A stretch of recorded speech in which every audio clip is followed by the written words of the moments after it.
Yes, it's Tweety again.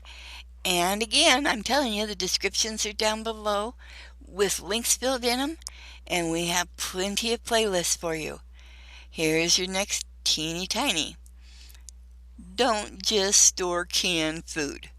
Now, I know that a lot of preppers are doing that, and everybody should have canned food because they're readily available, but that idea is bad because you cannot load just with canned food and nothing else.